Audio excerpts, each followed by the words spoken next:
Hello, আসসালামু আলাইকুম। BPL 2025-এর জন্য কোন প্লেয়ার কোন দলে যাচ্ছে, সেই সাথে কোন দলের কী অবস্থা এবং কারা কাদেরকে ডিরেক্ট সাইনিং করেছে বা কাদেরকে রিটেন করেছে বা কাদেরকে রিলিজ করেছে। যেহেতু এইবারে চট্টগ্রাম চ্যালেঞ্জার্স সেই সাথে কুমিল্লা ভিক্টোরিয়ান্স এরা কিন্তু অংশগ্রহণ করছে না। সো এই দুই দলের প্লেয়ারগুলো আসলে কোথায় খেলবে, কিভাবে খেলবে বা কোন প্রসেসে খেলবে, যেহেতু বিপিএল এর ড্রাফট আগামী 14 অক্টোবর অনুষ্ঠিত হবে এবং ড্রাফটের আগ পর্যন্ত প্রত্যেকটা ফ্রাঞ্চাইজি কিন্তু একটা সুযোগ পাচ্ছে তাদের দলে আইকন ক্রিকেটার অ্যাড করা, সেই সাথে বিদেশি ফরেন প্লেয়ারদেরকে অ্যাড করা এবং সাইনিং করা বা রিটেন করা। কিন্তু বিসিবি থেকে এখন পর্যন্ত সেই রুলসটা কোনো ফ্রাঞ্চাইজিকে জানানো হয়নি যে কতগুলো প্লেয়ার তারা রিটেন করতে পারবে বা কতগুলো তারা ডিরেক্ট সাইনিং করতে পারবে বা বিদেশি যারা প্লেয়ার খেলতে আসবে তাদের ব্যাপারে কোনো সিদ্ধান্ত এটা বিসিবি থেকে এখন পর্যন্ত জানানো হয়নি। এটা নিয়ে ফ্রাঞ্চাইজি মালিকদের মধ্যে একটু শঙ্কা কাজ করছে যে আদৌ তারা জানে না যে কতগুলো প্লেয়ার তারা রিটেন করতে পারবে বা কতগুলো প্লেয়ার তারা ডিরেক্ট সাইনিং করতে পারবে। এইসব বিষয় নিয়ে তারা কিন্তু একটু হলেও কনফিউশনের মধ্যে দিয়ে আছে। সেই সাথে বিপিএল নিয়ে যে পজিটিভ নিউজগুলো, সেগুলোর মধ্যে প্রথম যে পজিটিভ নিউজ সেটা হচ্ছে ঢাকা ক্যাপিটালস, এবং ঢাকা ক্যাপিটালসের মালিক হচ্ছে বাংলাদেশ হলিউডের যে সুপারস্টার শাকিব খান। তার মালিকানা প্রতিষ্ঠান রিমাক হার্লিন এবং অল্টন মিলে ঢাকার যে ফ্রাঞ্চাইজি তারা সেটা কিনে নিয়েছেন, এবং এই ফ্রাঞ্চাইজি এখন পর্যন্ত যে চমকগুলো দেখিয়েছেন সেটা কিন্তু সত্যি অসাধারণ। এবং আমরা যেটা হচ্ছে কলকাতা নাইট রাইডার্সের দেখি যে শাহরুখ খান তিনি সেই দলের সাথে অনেক দিন ধরে আছে এবং তার যে ব্র্যান্ড ভ্যালু, এবং সেই ব্র্যান্ড ভ্যালুকে কাজে লেগে কলকাতা নাইট রাইডার্স কিন্তু বর্তমানে ওয়ার্ল্ড ওয়াইড একটা টিম হয়ে গেছে এবং তাদেরকে সবাই চেনে। যেহেতু শাকিব খান বাংলাদেশের সুপারস্টার এবং তাকে প্রায় বাংলাদেশ এবং ইন্ডিয়ার অনেক মানুষ চেনে বা উপমহাদেশে তিনি সুপারস্টার, সো এই ব্র্যান্ড ভ্যালুটা কাজে লাগিয়ে ঢাকা ক্যাপিটালস অলরেডি মানুষের মধ্যে একটা উন্মাদনা তৈরি করতে পেরেছে। সেই সাথে তাদের যে কার্যক্রমগুলো সেগুলো কিন্তু প্রশংসার দাবিদার, এবং তারা ইতিমধ্যে তাদের অফিসিয়াল ফেসবুক পেজ খোলা হয়ে গেছে। সেই সাথে তাদের যে দলের লোগো সেটাও কিন্তু চূড়ান্ত করা হয়ে গেছে এবং শাকিব খান নিজে উপস্থিত থেকে সেই লোগোটা উন্মোচন করেছে। এবং তাদের দলে সবচেয়ে বড় চমক যেটা ছিল, যেহেতু মোস্তাফিজুর রহমান কুমিল্লা ভিক্টোরিয়ান্সের হয়ে খেলতে এবং কুমিল্লা ভিক্টোরিয়ান্স এই মুহূর্তে বিপিএল অংশগ্রহণ করছে না, সো তিনি রিলিজ অবস্থায় ছিলেন এবং ফ্রি ছিলেন। এই মোস্তাফিজুর রহমানকে নিয়ে চট্টগ্রাম কিংস এবং বরিশালের মধ্যে মোটামুটি টানাটানি অবস্থা পড়ে গিয়েছিল, বাট হঠাৎ করে হাইজ্যাকিং করে ঢাকা ক্যাপিটালস কিন্তু মোস্তাফিজকে তাদের আইকন ক্রিকেটার হিসেবে দলে ফেরায় এবং মোস্তাফিজকে নেওয়ার পিছনে খরচ করে 1,20,00,000 মতো তারা খরচ করে। যদিও অঙ্কটা বেশি হতে পারে, কারণ তিনি এত কম টাকায় হয়তো সাইনিং করেনি, যদি এটা হচ্ছে একটা অফিসিয়াল ঘোষণা এবং এর পিছনে অনেক কারণ থাকতে পারে, সেটা হচ্ছে তাদের পার্সোনাল ম্যাটার। সেই সাথে আমি যদি বলি তাসকিন আহমেদ এবং শরীফুল ইসলামকে তারা রিটেন করবে এরকম একটা কথা শোনা যাচ্ছে, যদিও অফিসিয়াল কোনো ঘোষণা আসেনি। এবং ঢাকা ক্যাপিটালস নিয়ে শাকিব খানের যে পরিকল্পনা, তিনি ড্রাফটের পরে যতগুলো প্লেয়ার, দেশি প্লেয়ার এবং বিদেশি প্লেয়ারকে অ্যাভেলেবেল পাওয়া যাবে সবাইকে নিয়ে তিনি দলটাকে ভালো মতো পরিচয় করে দিবেন এবং সেই সাথে দলের জার্সি উন্মোচন করবে, লোগো উন্মোচন সঠিকভাবে মানে বড়সড় একটা আয়োজন করে তিনি করতে যাচ্ছেন। সো এই হচ্ছে ঢাকার সর্বশেষ আপডেট। আমি যদি বরিশালের কথা বলি তাহলে বরিশালের গতবারের তারা ডিফেন্ডিং চ্যাম্পিয়ন ছিলেন এবং চ্যাম্পিয়ন দলের ক্যাপ্টেন ছিলেন তামিম ইকবাল খান, এবং গত 1 বছর ধরে তামিম ইকবাল যেহেতু ক্রিকেটের বাইরে আছেন, তো তাকে নিয়ে একটা শঙ্কা ছিল যে তিনি আসলে ক্রিকেটে ফিরবেন কিনা বা তিনি বিসিবির কোনো পরিচালক বা বিপিএল এর কোনো দায়িত্ব পাবেন কিনা। বাট সব শঙ্কাকে উড়িয়ে দিয়ে বিপিএল এর 2025-এর ক্যাপ্টেন্সির যে দায়িত্ব সেই তামিম ইকবালকে দেওয়া হয়েছে এবং বরিশাল ফ্রাঞ্চাইজি থেকে এটা নিশ্চিত করা হয়েছে যে তামিম ইকবাল ফুল সিজনের জন্য এবং বরিশালের ক্যাপ্টেন হিসেবে তিনি এবার আসন্ন বিপিএলে মাঠ মাথাবেন।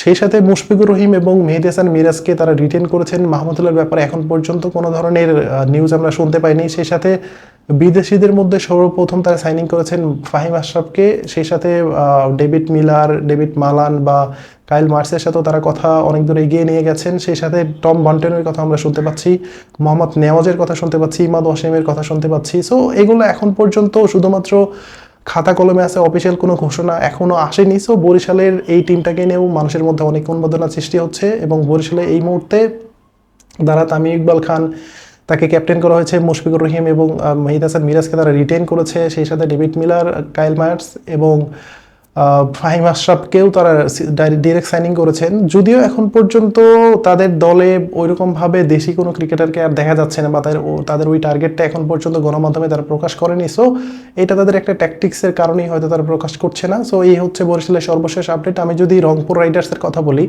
তাহলে গতবারের ক্যাপ্টেন্সি করেছেন নুরুল হাসান সোহান, এবং সেই দলের আইকন ক্রিকেটার ছিলেন সাকিব আল হাসান। যেহেতু সাকিব আল হাসানের একটা মামলা আছে এবং তিনি দেশের বাইরে আছেন এই মুহূর্তে, এবং তিনি দেশে আসবেন কিনা বা তার খেলা কতটুকু হবে এই বিষয় নিয়ে কিন্তু অনেকটু শঙ্কার মধ্যে আছে। সো রংপুর রাইডার্সে এই মুহূর্তে তারা নুরুল হাসান সোহানকে রিটেন করেছে, সেই সাথে শেখ মেহেদির সাথে তারা কথা বলছেন। যদিও তাদের বেতন বা ডিমান্ড নিয়ে একটু কথাবার্তা হচ্ছে, হয়তো কিছুদিনের মধ্যে সেই ডিলটা কমপ্লিট হয়ে যাবে। সেই সাথে তারা আহমেদ ওমর জাই, যিনি হচ্ছে আফগানিস্তানের অলরাউন্ডার, তাকে হয়তো কিছু ম্যাচের জন্য রংপুর রাইডার্স পাবে শুরুর দিকে। তাকে ফুল সিজনের জন্য এই মুহূর্তে তারা অ্যাভেলেবেল পাচ্ছে না। তো রংপুর রাইডার্সের সর্বশেষ যে নিউজ সেটা হচ্ছে এরকম যে নুরুল হাসান সোহানকে তারা রিটেন করেছেন এবং ক্যাপ্টেন হিসেবে তিনি 2025-এর বিপিএল মাঠ মাথাবেন। সেই সাথে শেখ মেহেদির সাথে কথাবার্তা চালানো হচ্ছে, এবং সেই সাথে আহমদুল্লাহ ওমর জায়ের সাথেও কিন্তু তাদের কথাবার্তা অনেকটুকু পাকা হয়ে গেছে যে শুরু থেকে কিছু ম্যাচ তারা খেলবে। সো এই হচ্ছে রংপুর রাইডার্সের খবর। আমি যদি দুর্বার রাজশাহী তারা নতুন দল এবার গঠন করবে, ভ্যালেন্টাইন গ্রুপের হাত ধরে নতুনভাবে তারা বিপিএলে আগমন করতে যাচ্ছে। তো বিপিএলে এই দুর্বার রাজশাহী নিয়ে মানুষের মধ্যে অনেক বেশি উন্মাদনা সৃষ্টি হয়েছিল প্রথম দিকে, বাট এখন কিন্তু সেই দলের কোনো কার্যক্রম বা তাদের যে কার্যক্রম সেটা পাবলিকের সামনে ওপেন করা, বা তাদের অফিসিয়াল ফেসবুক পেজ কোনটা বা অফিসিয়াল লোগো কোনটা, এখন পর্যন্ত কোনোটাই কিন্তু তারা প্রকাশ করেনি। বাট তাদের ফ্রান্সাইজি মালিক থেকে এটা নিশ্চিত করা গেছে যে তারা রিলি রুশো বা আন্ড্রে রাসেলের দিকে তাদের নজর আছে, এবং তারা দেশিদের মধ্যে তাওহিদ হৃদয়কে আইকন ক্রিকেটার হিসেবে পেতে চায়। এবং এই হচ্ছে দুর্বার রাজশাহী নিয়ে সর্বশেষ তথ্য।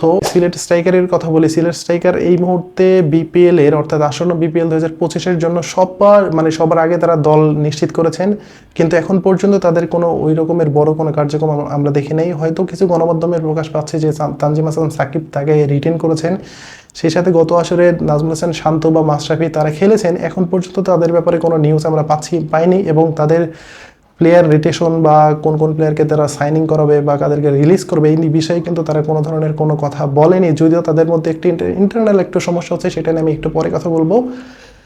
সো এই হচ্ছে সিলেটের সর্বশেষ অবস্থা। আমি যদি এখন চট্টগ্রাম চ্যালেঞ্জার যেহেতু এই টুর্নামেন্টে অংশগ্রহণ করছে না, সো 3 বছর বা 4 বছর পরে চিটাগং কিংস নামের যে ফ্রাঞ্চাইজি ছিল তারা ব্যাক করেছেন।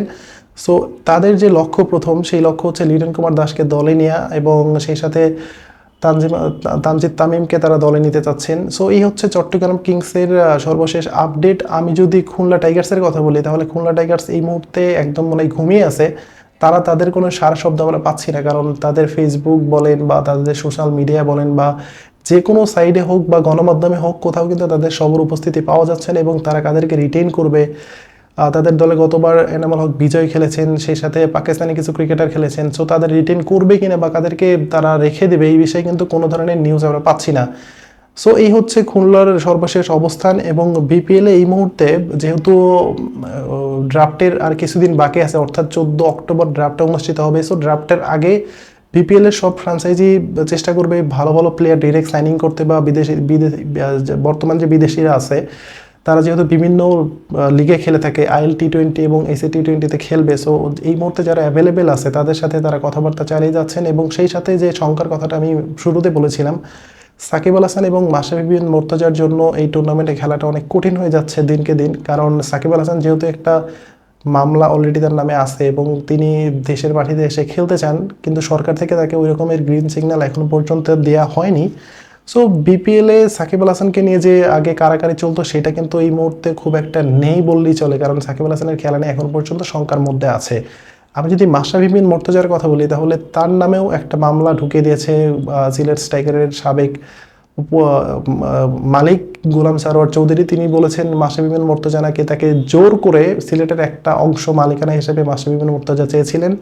এটা নিয়ে কিন্তু তিনি কোর্টে মামলা ঢুকিয়ে দিয়েছেন। সো এটা কতটা সত্য সেটা সিলেট কর্তৃপক্ষ এবং মাশরাফি বিন মুর্তজা তিনি ভালো বলতে পারবেন। সো এই মুহূর্তে সমগ্র সব বিষয়ে বিবেচনা করে দেখা যাচ্ছে বিপিএল এর সর্বশেষ যে আপডেট সেটা হচ্ছে এরকম। তো নতুন কোনো আপডেট পেতে গেলে অবশ্যই আমার চ্যানেলটিকে সাবস্ক্রাইব করতে হবে, এবং নতুন কোনো আপডেট পাওয়া মাত্র আমরা অবশ্যই চ্যানেলে ভিডিও আকারে আমরা প্রকাশ করবো। ধন্যবাদ সবাইকে, আসসালামু আলাইকুম।